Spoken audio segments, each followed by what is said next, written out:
oxygen to President Trump's narrative, which looks to be on its last legs? And are you planning to tone down any of that sort of rhetoric?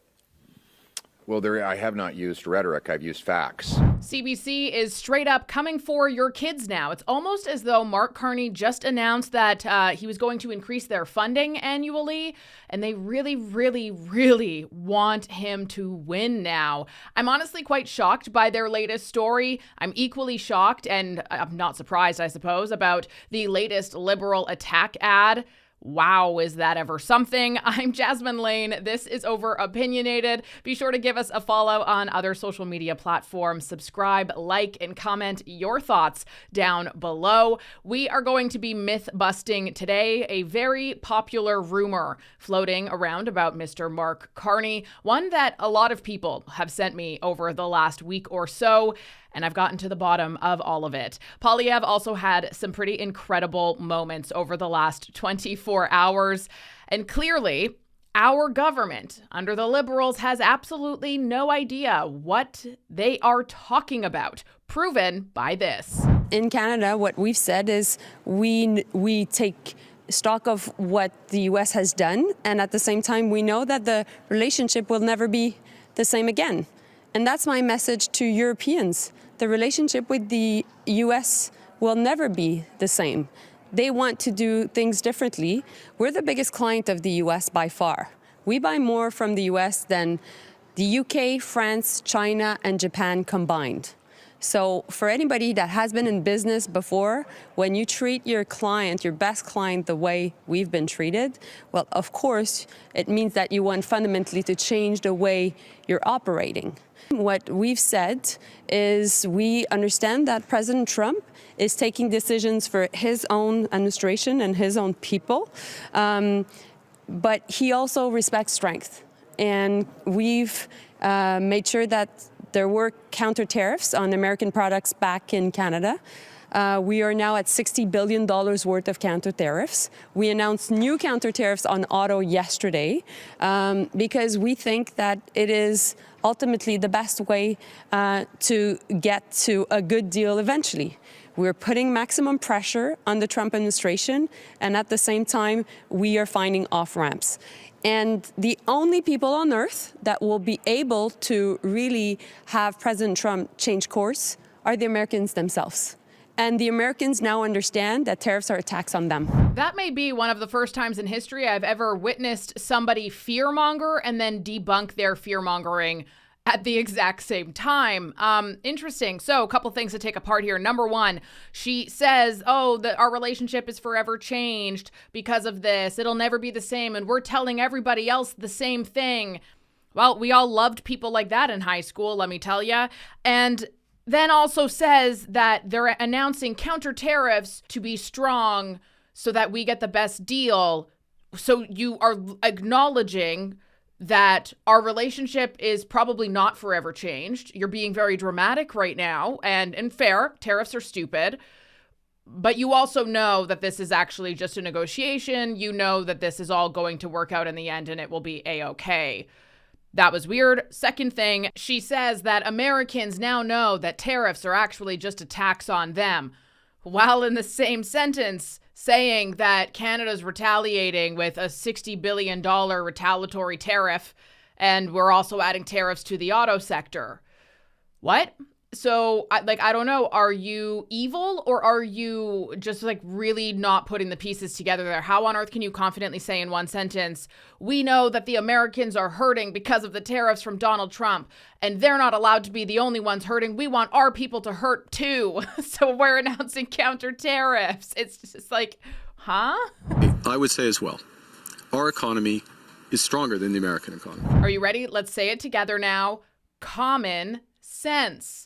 Which, of course, you're not going to get out of our illegitimate prime minister, Mr. Mark Carney, who has all of his education in economics and philosophy, which is just awesome that he can not only screw up our economy, which is exactly what he has done ever since Justin Trudeau tapped him to be our economic advisor back in 2020. But then after he does that, he will be sure to give you a TED Talk about how what he did was so moral and morally superior to you and how you should be thanking him for all of his hard work. I'm actually really quite exhausted by all of the Liberal Party and their supporters. Our economy is doing great. If it was, why is this even a big deal to you? Oh, right. Because our economy isn't doing great. Right. Because we are actually the second last in the OECD for growth per capita.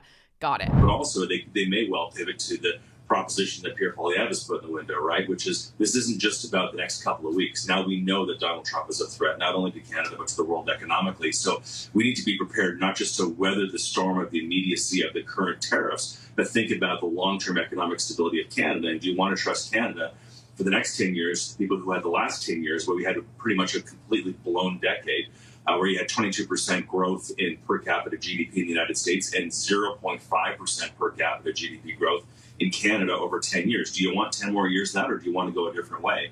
And I think he's got a pretty aggressive ballot question sort of pushing the window to be not just reacting to Trump, but to be preparing Canada to respond to Trump for the next decade. But the legacy media and Liberal Party definitely do not want you thinking that far ahead about your future in this election. They need you to stay afraid, which is exactly why it is just so disappointing that they're coming after your kids now. Seriously, watch this. This just aired on CBC this morning. With tariff talk also dominating the headlines, children may have questions and concerns about just what it means for them in their lives. The CBC's Deanna Sumanak-Johnson looks at some ways parents can approach the topic. That looks like a butterfly. It's not a question a parent typically expects to get from their 11-year-old. When I heard tariffs, I had a feeling that it had to do something with Donald Trump. So I decided to ask Mom because I had a feeling she'd know. Do you work with my school? She did know. It helps that Harper's mom is also a social studies teacher. The idea that it is a way to encourage. Okay, well, there you have it right then and there. Children know. Why on earth would children know? Well, if their teachers are talking about it or if their parents are talking about it, and I don't mean to get too conspiratorial, but it is very well documented who funds teachers and typically where their leaning is when it comes to politics. You know, when I was a kid, can we just get back to these days, by the way? When I was a kid, the only things that my parents talked to me about were things about my life that like really mattered. You know, like if grandma died, that was something we would discuss. My friendships, you know, what toy I wanted to play with, if I wanted to go for a walk after dinner with my mom. That was the kind of conversation. This is just, I don't understand what it is. And we could probably dive into this far deeper. What is with kids these days and having their childhood stripped away from them? Like so that they can be worried about adult things that don't concern them, that honestly probably don't even concern their parents, that will probably be dealt with within a matter of time. It's just so disappointing to me. And this is also why I'm a huge proponent for, I absolutely do not like when kids have access to screens at all. I really don't. And maybe here's a little personal story. It really is so unbelievably obvious how different myself and the drama and conflicts and things that were going on in my head were compared to friends of mine who lived in the city, who had cell phones as soon as they came out, who had access to social media accounts when they were incredibly young, and me, because I grew up in the bush. And I remember like my childhood and teenage years, for the most part, up until I was probably about 17, consisted of walking barefoot in the moss in the backyard and feeding the ducks, or playing horseshoes with my stepdad, snowmobiling to my friend's house when I was a teenager, and just doing things that were really wholesome and learning and not being corrupted by the latest celebrity gossip, not being corrupted by somebody saying something mean about me on the internet, at school. Like that just was not my life at all. And there is a very big difference between my values and morals at the end of the day compared to some of my other friends who did live in those types of environments because they were in the city and they had access to everything, whereas I couldn't get cell phone service where I lived, which is why I didn't have a cell phone for the vast majority of my life. And of course, that's generalizing. There's a million and one other factors, and I'm not at all saying that people who have access to those things, turn out to be bad people. I'm saying that the focus of your life, especially in your youth, And the fact that there's an 11-year-old girl, I heard tariffs, so I thought it was Donald Trump. I can guarantee you your mom has talked about Donald Trump in the kitchen when she's making dinner or something. That's how you heard about that. And it hurts me. It does. It causes me actual sadness to know that children, just given the ecosystem of the world these days, do not have the opportunity to grow up as wholesome as some of us did. And that's really sad to me. Kids who are afraid of Trump because of tariffs, which are things that they do not even understand and shouldn't understand because they don't need to yet, because they are innocent children. That's not journalism. That is emotional propaganda that is dressed up as a news feature. Like, why isn't CBC covering the day-to-day issues of Canadians right now? Why aren't they covering those things that matter so much because of the Liberal policies? All of those statistics have been in decline for the last 10 years. Why aren't they covering that? I don't recall them doing a story interviewing children who were hurt because their brother passed away after he got some safe supply. No, they don't do stories like that because that doesn't fit their narrative. And the fact that CBC would also, while publishing this piece, the intent behind there is not to report on the news. It is to make other parents watching think to themselves, oh goodness, well, what if little Johnny is feeling this way too about Trump? We should really talk to him about these Trump tariffs. It's to impact the actions of private citizens and to shame them and make them feel like they don't belong unless they go to the same lengths that this family did, this family who's getting their 15 seconds of fame over here. It is so disgraceful. It is so dishonest. And I mean, come on, that's ideological conditioning for you right there. Canadian conservatives do not believe in giving tax dollars to media outlets. That's Justin Trudeau. That's Justin Trudeau. That's Justin Trudeau. Okay, if you don't want me to answer the question, I'll move on to someone else.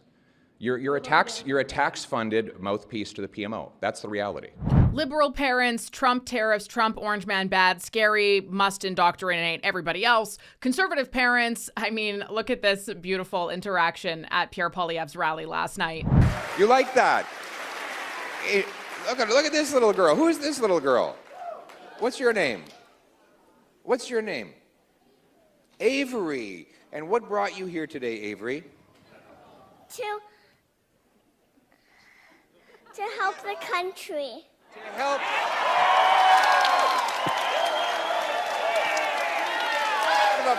I have to show you this Liberal attack ad that came out yesterday. It is so cringe and laughably bad. Wow. That was nice of them in this rain. It was almost raining. It was a rough night to drive in. The rain should have scared them away, but God looked down. Did John A. MacDonald have crowds like that when he was the MP here? I don't know who's ever had a bigger crowd than I have, but I had it many times. And I certainly am not surprised at all that they are peddling and pushing Donald Trump's scary bad man as their winning strategy, because if people actually started to try to wonder why it is that they know absolutely nothing about Mark Carney other than what the media tells them, they might be in some serious trouble. So I've had a lot of people who have sent me this. It went viral on Facebook and then it was on a whole bunch of other platforms as well. But it is essentially saying that Mark Carney was paid by the federal government while serving as an advisor, and thus he is ineligible to sit in the House of Commons or run for office under Section 32. Now, yes, this is a very serious allegation, a very serious gray area with a lot of very serious circumstantial evidence.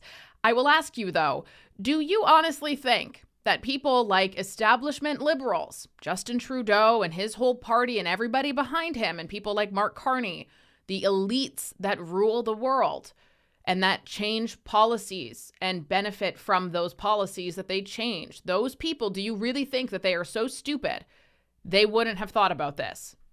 You can answer that on your own. My answer is no, I don't think that at all. So yes, Mark Carney is not an elected official by the public of Canada to have the role that he has. He has absolutely presented himself as an outsider, and the media has absolutely run with that. There has been zero actual journalism that people are regularly seeing unless they are looking for it, such as you watching. Thank you very much. And yes, there are absolutely a lot of issues raised, a lot of red flags and damning things. in terms of him refusing to disclose all of his full financial interests, conflicts of interest, ethical violations, lobbying infractions, and also potential corruption. So, with the known information that we have, is he breaking the law? Not conclusively. There is absolutely no public evidence, direct evidence, I should say, of emails or recordings or financial disclosures to prove that Mark Carney has offered, favors in exchange for influence, to prove that he has illegally lobbied MPs without registration or personally profited from undisclosed policy decisions as an advisor. He also has not technically breached any sections of the Conflict of Interest Act, which technically applies to only public office holders and not private advisors. And you know what? Let's hear Mark Carney in his own words describing exactly what it is that he has done. Funding, which is now increasingly available, or capital, which is now increasingly available, is the second step, and policy is the first. Yeah. Does that mean that you may be seeing a path back to the public sector? Well, I do spend some time advising on what, again, pro bono, but advising on the types of policies that are going to have maximum impacts for investors. Did you catch that there? Pro bono. And that is the word. While for all we know, it's not accurate. For all we know, it is incredibly accurate. But that is the word right there. That is saving him in this. The fact that he was not paid. And I did everything I possibly could to find a direct paper trail, because people will say, oh, well, what about Brookfield? Yes, there are things involving them. Yes, he was the chair there. But there isn't a direct line of payment to him when he was advising the Trudeau government. It's a gray area. And that really sucks, because in all seriousness, there are a lot of things that, while Mark Carney may not be provably breaking Canadian law yet, he is appearing to be absolutely operating in a deeply unethical, unaccountable gray zone that completely undermines trust in the government and also democratic transparency, without a doubt. And I use the example of Brookfield because it's the one that we're most familiar with, but there are several others. I had posted on the YouTube community section last night that I've been doing some very, very deep dives into Mrs. Carney, Diana Fox Carney, and a lot of the very peculiar things with her and her influence on the Liberal government since as far back as I could find documented 2013. I will publish that for sure before the election. I have to be very careful about how I present it, the sources that I have. So I'm doing my due diligence to make sure that it is absolutely factual and there isn't a single thing that anybody can get me on with it. And I would love to do this for Mr. Carney as well, but I would probably like to wait until after the election for, my own safety, depending on who wins and what that will look like. The thing about this, though, is yes, there's a lot of things that are appearingly so evil and nasty and vile. And it really goes to show you, though, the power and influence and elitism of this man and his inner circle and how he has become so wealthy. Should there be an investigation into this under normal circumstances? Absolutely. In most democracies, there would be. Unfortunately, that is not the state of our country today. However, there are a few things that could break this. Number one being, let's say the Conservatives win and they decide that they want to launch an investigation. Who knows if they will? While we may want them to, keep in mind it's a lot of taxpayer dollars. And what is the payoff and the cost of all of that, right? Does it end up adding up? If Mark Carney loses and he's done and he's gone and he's out of our lives, and there's other Liberal MPs involved in the same stuff that are done and they're out of our lives, it may not actually make sense to launch something like this. So I wouldn't hold my breath for it by any means. You could also have MPs that become whistleblowers, former MPs that become whistleblowers. That's an option as well. Or you could have independent journalists who decide to really get into this and make it a big deal, which, again, I would love to do, but I don't want to do that right now because I'm scared. So we're going to put a pin in that for now. Overall, moral of the story, without a doubt, there are absolutely some things with what's publicly known where there is a very, very strong basis to believe that Mark Carney violated both the Criminal Code's provisions and the Parliamentary of Canada Act. However, we don't have all of the concrete details and documentation where we could actually get him on any of this, which really sucks because it is such a gray area and there's all these things that are so obvious, but we just do not have enough right now. On that note, I would love to point you to Pierre Poilievre. Totally random story here, but Pierre Poilievre had a pretty amazing conversation with a journalist earlier today. He announced he was going to be adding a whole bunch of rehabilitation, recovery, and stuff like that to addicts, and it was a very powerful speech. It had brought me to tears at one point. And in fact, I would say they have a superpower now, a superpower that almost no one has, because they've been to the bottom of the valley and they've climbed up to the mountaintop. And they now can inspire others to do the same. Every single person, every single one of you who's recovered, do not look at that past as a weakness. Look at it as a superpower. I need all of you. I need you to take your experience and go and lift someone else up. I just want to show you this interaction, though, because I thought it was pretty darn epic. Are you worried that some of the language that you have used surrounding Canada's fentanyl crisis, language like super labs, kingpins, concerns surrounding uninspected shipping containers at the ports, that any of that sort of language is going to give oxygen to President Trump's narrative, which looks to be on its last legs? And are you planning to tone down any of that sort of rhetoric? Well, I have not used rhetoric. I've used facts. They are super labs. In fact, I think the police call them super labs. The RCMP announced that they had actually shut down a super lab, which had enough fentanyl to kill hundreds, if not thousands, of people. I couldn't care less what a foreign leader thinks about our fentanyl problem. As you noticed, I didn't mention any foreign leader in my speech, and I've been speaking about this for years. I put out a video about the fentanyl crisis in the Lower Mainland 2 years ago. And remember, everyone said that it was all wrong and all exaggerated. Now, everybody admits that not only was my identification of the problem correct, but so were all of my solutions.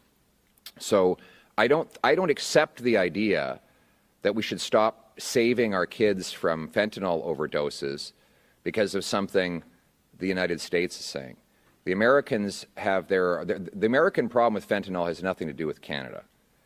But at the same time, we have to take care of our own people. I'm not doing this for anyone other than the people who are suffering from addictions, so that not one more mother has to answer the rap on the door from a police officer who's there to tell her that her little baby boy or girl died on a street corner somewhere. I'm doing this for the 50,000 people we have lost. And I totally reject the idea that we cannot solve the problems. Thank you so much for watching another episode of Over Opinionated. I'm Jasmine Lane. You can find me online as well. Give us a follow on other platforms and be sure to comment your thoughts down below. Like the video to help YouTube push it out to more people, which is so very needed right now. And also hit that subscribe button if you're watching here on YouTube.